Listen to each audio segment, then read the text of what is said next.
اللہ کے نبی صلی اللہ علیہ وسلم کو کتنے بیٹے تھے؟ نام ذرا بچوں کو جی ہاں آپ بولیے. ابراہیم، قاسم، عبداللہ. حضرت خدیجہ رضی اللہ تعالیٰ عنہ کے اس میں کتنے بیٹے ہیں؟ دو. ماشاء اللہ. اور پھر ابراہیم کس کے بیٹے ہیں؟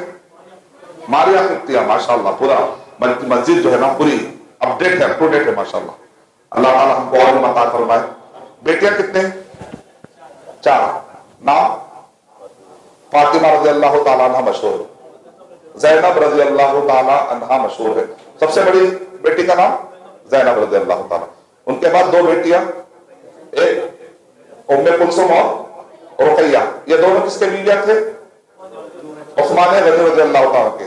زینب رضی اللہ تعالیٰ عنہ تو ہاں مکے کے اندر. اور فاطمہ رضی اللہ تعالیٰ عنہ کے شوہر کا نام علی رضی اللہ تعالیٰ. تو اللہ کے نبی صلی اللہ علیہ وسلم کو 4 بیٹیاں 3 بیٹے. تو حضرت خدیجہ رضی اللہ تعالیٰ عنہ سے کتنے ہوئے؟ 6 ماشاء اللہ. حالانکہ ان کی عمر کے بارے میں آپ جانتے ہیں کافی اللہ کے نبی صلی اللہ علیہ وسلم سے بھی بڑی عمر کے بتایا جاتا ہے. آپ جانتے ہیں، تحقیق کرتے ہیں، آپ ریسرچ کرتے ہیں الحمدللہ. اور ماشاءاللہ اللہ تعالیٰ نے ان کو کیسی نسل دی، اللہ تعالیٰ کی مہربانی ہے، یہ اللہ سبحانہ و تعالیٰ کی رحمت ہے.